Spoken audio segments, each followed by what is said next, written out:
اللہ الرحمن الرحیم۔ السلام علیکم ورحمۃ اللہ وبرکاتہ۔ آپ صلی اللہ علیہ وآلہ وسلم کی عمر 35 سال ہوئی تو مکہ میں زبردست سیلاب آیا۔ قریش نے اس سیلاب سے محفوظ رہنے کے لیے ایک بند بنا رکھا تھا، مگر یہ سیلاب اس قدر زبردست تھا کہ بند توڑ کر کعبہ میں داخل ہو گیا۔ پانی کے زبردست ریلے اور پانی کے اندر جمع ہونے کی وجہ سے کعبہ کی دیوار میں شگاف پڑ گئے۔ اس سے پہلے ایک مرتبہ یہ دیواریں آگ لگ جانے کی وجہ سے کمزور ہو چکی تھیں، اور یہ واقعہ اس طرح ہوا تھا کہ ایک مرتبہ کوئی عورت کعبہ کو دھونی دے رہی تھی کہ اس آگ میں سے ایک چنگاری اڑ کر کعبہ کے پردوں تک پہنچ گئی۔ اس سے پردوں کو آگ لگ گئی اور دیواریں تک جل گئیں۔ اس طرح دیواریں بہت کمزور ہو گئی تھیں۔ یہی وجہ تھی کہ سیلاب نے ان کمزور دیواروں میں شگاف کر دیے۔ سیدنا ابراہیم علیہ السلام نے کعبہ کی جو دیواریں اٹھائی تھیں وہ 9 گز اونچی تھیں۔ ان پر چھت نہیں تھی۔ لوگ کعبے کے نذرانے وغیرہ لاتے۔ یہ نذرانے کپڑے اور خوشبوئیں وغیرہ ہوتی تھیں۔ کعبے کے اندر جو کنواں تھا، یہ سب نذرانے اس کنویں میں ڈال دیے جاتے تھے۔ کنواں اندرونی حصے میں دائیں طرف تھا، اس کو کعبے کا خزانہ کہا جاتا تھا۔ کعبے کے خزانے کو ایک مرتبہ ایک چور نے چرانے کی کوشش کی۔ چور کنویں میں ہی مر گیا۔ اس کے بعد اللہ تعالیٰ نے اس کی حفاظت کے لیے ایک سانپ کو مقرر کر دیا۔ یہ سانپ کنویں کے منڈیر پر بیٹھا رہتا، کسی کو خزانے کے نزدیک نہیں آنے دیتا تھا۔ قریش اس سے خوفزدہ رہتے تھے۔ اب جبکہ کعبہ کی دیواروں میں شگاف پڑ گئے اور نئے سرے سے اس کی تعمیر کا مسئلہ پیش آیا، تو اللہ تعالیٰ نے ایک پرندے کو بھیجا، وہ سانپ کو اٹھا کر لے گیا۔ یہ دیکھ کر قریش کے لوگ بہت خوش ہوئے۔ اب انہوں نے نئے سرے سے کعبہ کی تعمیر کا فیصلہ کر لیا اور پروگرام بنایا کہ بنیادیں مضبوط بنا کر دیواروں کو زیادہ اونچا اٹھایا جائے۔ اس طرح دروازے کو بھی اونچا کر دیا جائے گا تاکہ کعبہ میں کوئی داخل نہ ہو، صرف وہی شخص داخل ہو جسے وہ اجازت دیں۔ اب انہوں نے پتھر جمع کیے۔ ہر قبیلہ اپنے حصے کے پتھر جمع الگ کر رہا تھا۔ چندہ بھی جمع کیا گیا۔ چندے میں انہوں نے پاک کمائی دی، ناپاک کمائی نہیں دی۔ مثلاً طوائفوں کی آمدنی، سود کی کمائی کا مال، غصب کر کے حاصل کی گئی دولت چندے میں نہیں دی۔ پاک کمائی انہوں نے بلا وجہ نہیں دی۔ ایک خاص واقعہ پیش آیا تھا جس کی وجہ سے وہ اس نتیجے پر پہنچے تھے کہ اس کام میں صرف پاک کمائی لگائی جائے گی۔ وہ واقعہ یوں تھا کہ ایک قریشی سردار ابو وہاب اور عمر بن عابد نے جب یہ کام شروع کرنے کے لیے ایک پتھر اٹھایا تو پتھر اس کے ہاتھ سے نکل کر پھر اسی جگہ پہنچ گیا جہاں سے اسے اٹھایا گیا تھا۔ اس پر قریشی حیران و پریشان ہوئے۔ آخر وہب کھڑا ہوا اور بولا، اے گروہ قریش، کعبہ کی بنیادوں میں سوائے پاک مال کے کوئی دوسرا مال شامل مت کرنا۔ بیت اللہ کی تعمیر میں کسی بدکار عورت کی کمائی، سود کی کمائی یا زبردستی حاصل کی گئی دولت ہرگز شامل نہ کرنا۔ یہ واحد شخص نبی کریم صلی اللہ علیہ وآلہ وسلم کے والد حضرت عبداللہ کا ماموں تھا، اور وہ اپنی قوم میں ایک شریف آدمی تھا۔ جب قریش کے لوگ خانہ کعبہ کی تعمیر کے لیے پتھر ڈھونڈ رہے تھے تو ان کے ساتھ نبی صلی اللہ علیہ وآلہ وسلم بھی پتھر ڈھونڈنے میں شریک تھے۔ آپ صلی اللہ علیہ وآلہ وسلم پتھر اپنی گردن پر رکھ کر لا رہے تھے۔ تعمیر شروع کرنے سے پہلے قریش کے لوگوں نے خوف محسوس کیا کہ دیوار گرانے سے کہیں ان پر کوئی مصیبت نازل نہ ہو جائے۔ آخر ایک سردار ولید بن مغیرہ نے کہا کہ کعبہ کی دیواریں گرانے سے تمہارا ارادہ اصلاح اور مرمت کا ہے، اس کو خراب کرنے کا نہیں ہے۔ تو جواب میں لوگوں نے کہا، ظاہر ہے ہم تو مرمت اور اصلاح چاہتے ہیں۔ یہ سن کر ولید نے کہا، تب سمجھ لو کہ اللہ تعالیٰ اصلاح کرنے والوں کو برباد نہیں کرتا۔ پھر ولید ہی نے گرانے کے کام کی ابتدا کی، لیکن اس نے ابھی صرف ایک ہی حصہ گرایا تھا کہ معلوم ہو جائے کہ ان پر کوئی تباہی تو نہیں آتی۔ جب وہ رات خیریت سے گزر گئی تب دوسرے دن سب لوگ اس کے ساتھ شریک ہو گئے اور پوری عمارت گرا دی گئی، یہاں تک کہ ان کی بنیاد تک پہنچ گئے۔ یہ بنیاد حضرت ابراہیم علیہ السلام کے ہاتھ کی رکھی ہوئی تھی۔ حضرت ابراہیم علیہ السلام نے بنیادوں میں سبز رنگ کے پتھر رکھے تھے۔ یہ پتھر اونٹ کی کوہان کی طرح کے تھے اور ایک دوسرے سے جڑے ہوئے تھے۔ ان لوگوں کے لیے ان کو توڑنا بہت مشکل ثابت ہوا۔ دائیں کونے کے نیچے سے قریش کو ایک تحریر ملی۔ وہ تحریر سریانی زبان میں لکھی تھی، انہیں سریانی زبان نہیں آتی تھی۔ آخر ایک یہودی کو تلاش کر کے لایا گیا، اس نے وہ تحریر پڑھ کر انہیں سنائی۔ میں اللہ مکہ کا مالک جس کو میں نے اس دن پیدا کیا اور میں نے آسمانوں اور زمینوں کو پیدا کیا۔ جس دن میں سورج اور چاند بنائے میں نے ان کو یعنی مکہ کو 7 فرشتوں کے ذریعے گھیر دیا ہے۔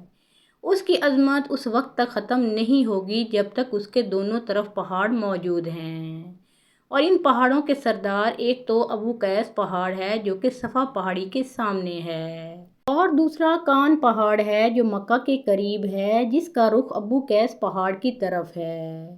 یہ شہر اپنے باشندوں کے لیے پانی اور دودھ کے لحاظ سے بہت بابرکت اور نفع والا ہے۔ یہ پہلی تحریر تھی، دوسری مقام ابراہیم سے ملی۔ اس میں لکھا تھا کہ مکہ اللہ تعالیٰ کا محترم اور معزز شہر ہے۔ اس کا رزق 3 راستوں سے اس میں آتا ہے۔ یہاں 3 راستوں سے مراد قریش کی 3 تجارتی راستے ہیں۔ ان راستوں سے قافلے آتے جاتے تھے۔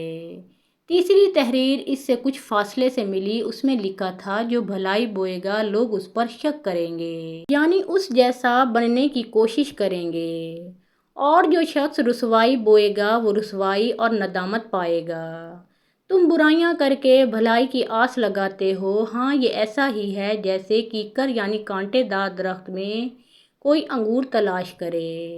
یہ تحریر کعبہ کے اندر پتھر پر کھودی ہوئی ملی۔ کعبہ کی تعمیر کے سلسلے میں قریش کو پتھروں کے علاوہ لکڑی کی بھی ضرورت تھی۔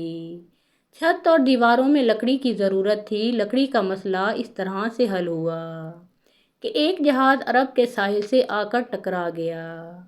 آج اس مقام کو جدہ کا ساحل کہا جاتا ہے، پہلے مکہ کا ساحل کہلاتا تھا، اسی لیے مکہ کا قریب ترین ساحل یہی تھا۔ ساحل سے ٹکرا کر جہاز ٹوٹ گیا۔ وہ جہاز کسی رومی تاجر کا تھا۔ اس جہاز میں شاہ روم کے لیے سنگ مرمر، لکڑی اور لوہے کا سامان لے جایا جا رہا تھا۔ قریش کو اس جہاز کے بارے میں پتہ چلا، یہ لوگ وہاں پہنچے اور ان لوگوں سے لکڑی خرید لی۔ اس طرح چھت کی تعمیر میں اس لکڑی کو استعمال کیا گیا۔ آخر خانہ کعبہ کی تعمیر کا کام حجر اسود تک پہنچ گیا۔ اب یہاں ایک نیا مسئلہ پیدا ہو گیا۔ سوال یہ پیدا ہوا کہ حجر اسود کو کون اٹھا کر اس جگہ پر رکھے گا؟ ہر قبیلہ یہ فضیلت خود حاصل کرنا چاہتا تھا۔ یہ جھگڑا اس حد تک بڑھا کہ مرنے مارنے تک نوبت آ گئی۔ لوگ ایک دوسرے کو قتل کرنے پر تل گئے۔ قبیلہ عبدالدار نے تو قبیلہ عدی کے ساتھ مل کر ایک برتن میں خون بھرا اور ان میں اپنے ہاتھ ڈبو کر کہا، حجر اسود ہم خود رکھیں گے۔ اسی طرح دوسرے قبیلے بھی اٹھ گئے، تلواریں نیاموں سے نکل آئیں۔ آخر وہ سب بیت اللہ میں جمع ہوئے۔ ان لوگوں میں ابو امیہ بن مغیرہ تھا، اس کا نام حذیفہ تھا۔ قریش کے پورے قبیلے میں یہ سب سے زیادہ عمر والا تھا۔ یہ ام المومنین سیدہ ام سلمہ رضی اللہ تعالی عنہا کا باپ تھا۔ یہ قریش کے انتہائی شریف لوگوں میں سے تھا۔ مسافروں کا سفری سامان کھانا وغیرہ دینے کے سلسلے میں بہت مشہور تھا۔ جب کبھی سفر کرتا تو اپنے ساتھیوں کے کھانے پینے کا سامان خود کرتا تھا۔ اس وقت اس شدید جھگڑے کو ختم کرنے کے لیے اس نے ایک حل پیش کیا۔ اس سب سے کہا، اے قریش کے لوگوں، اپنا جھگڑا ختم کر کے تم یوں کرو کہ حرم کے صفا نامی دروازے سے جو شخص سب سے پہلے داخل ہوگا اس سے فیصلہ کرا لو، وہ تمہارے درمیان جو فیصلہ کرے وہ سب اس کو مان لیں۔ یہ تجویز سب نے مان لی۔ آج اس دروازے کو باب السلام کہا جاتا ہے۔ یہ دروازہ رکن یمانی اور رکن اسود کے درمیانی حصے کے سامنے ہے۔ اللہ کی قدرت کے اس دروازے سے سب سے پہلے حضور اکرم صلی اللہ علیہ وآلہ وسلم تشریف لائے۔ قریش نے جیسے ہی آپ صلی اللہ علیہ وآلہ وسلم کو دیکھا تو پکار اٹھے، یہ تو امین ہیں، یہ تو محمد ہیں، ہم ان پر راضی ہیں۔ اور ان کے ایسا کہنے کی وجہ یہ تھی کہ قریش اپنے آپس کی جھگڑوں کے فیصلے آپ صلی اللہ علیہ وآلہ وسلم سے ہی کرایا کرتے تھے۔ آپ صلی اللہ علیہ وآلہ وسلم کسی کی بے جا حمایت نہیں کرتے تھے۔ بلا وجہ کسی کی مخالفت بھی نہیں کرتے تھے۔ پھر ان لوگوں نے اپنے جھگڑوں کی تفصیل آپ صلی اللہ علیہ وآلہ وسلم کو سنائی۔ ساری تفصیل سن کر آپ صلی اللہ علیہ وآلہ وسلم نے فرمایا ایک چادر لے آؤ۔ وہ لوگ چادر لے آئے، آپ صلی اللہ علیہ وآلہ وسلم نے اس چادر کو بچھایا اور اپنے دستے مبارک سے حجر اسود کو اٹھا کر اس چادر میں رکھ دیا۔ اس کے بعد آپ صلی اللہ علیہ وآلہ وسلم نے ارشاد فرمایا کہ ہر قبیلے کے لوگ اس چادر کا ایک ایک کنارہ پکڑ لیں، پھر سب مل کر ان کو اٹھائیں۔ انہوں نے ایسا ہی کیا، چادر کو اٹھائے ہوئے اس مقام تک آ گئے جہاں حجر اسود کو رکھنا تھا۔ اس کے بعد نبی کریم صلی اللہ علیہ وآلہ وسلم نے حجر اسود کو اٹھا کر اس کی جگہ رکھنا چاہا، لیکن عین اس وقت ایک نجدی شخص آگے بڑھا اور تیز آواز میں بولا، بڑے تعجب کی بات ہے کہ آپ لوگوں نے ایک کم عمر نوجوان کو اپنا رہنما بنا لیا، اس کی عزت افزائی میں لگ گئے ہو۔ یاد رکھو یہ شخص سب کو گروہوں میں تقسیم کر دے گا، تم لوگوں کو پارا پارا کر دے گا۔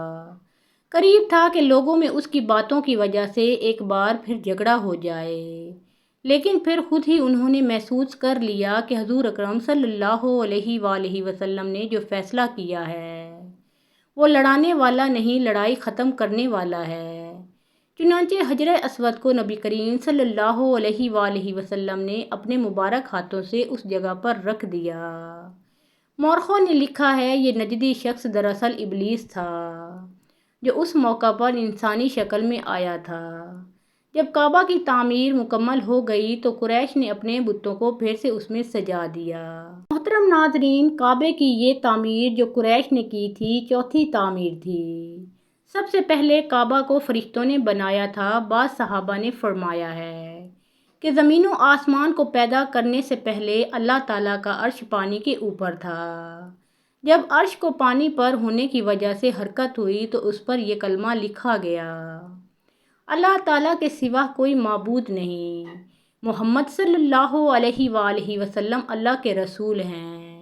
اس کلمے کے لکھے جانے کے بعد عرش ساکن ہو گیا۔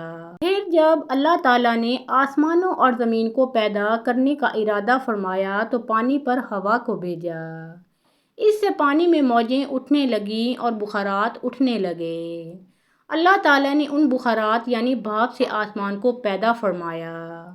پھر اللہ تعالیٰ نے کعبہ کی جگہ سے پانی کو ہٹا دیا، جگہ خشک ہو گئی، چنانچہ یہی خشکی بڑھتے بڑھتے 7 براعظم بن گئی۔ جب زمین ظاہر ہو گئی تو اس پر پہاڑ قائم کیے گئے۔ زمین پر سب سے پہلا پہاڑ ابو قیس ہے۔ پھر اللہ تعالیٰ نے فرشتوں کو حکم دیا، فرمایا زمین پر میرے نام کا ایک گھر بناؤ تاکہ آدم کی اولاد اس گھر کے ذریعے میری پناہ مانگے۔ انسان اس گھر کا طواف کرے جس طرح تم نے میرے عرش کے گرد طواف کیا ہے تاکہ میں ان سے راضی ہو جاؤں۔ فرشتوں نے حکم کی تعمیل کی۔ پھر حضرت آدم علیہ السلام نے خانہ کعبہ کی تعمیر شروع کی۔ اس کے بعد حضرت ابراہیم علیہ السلام نے کعبہ کی تعمیر کی۔ اس طرح قریش کے ہاتھوں یہ تعمیر چوتھی بار ہوئی تھی۔ محترم ناظرین، پیارے آقا محمد مصطفیٰ صلی اللہ علیہ وآلہ وسلم کا پیارا نام ایک بار کامنٹ سیکشن میں ضرور لکھیے۔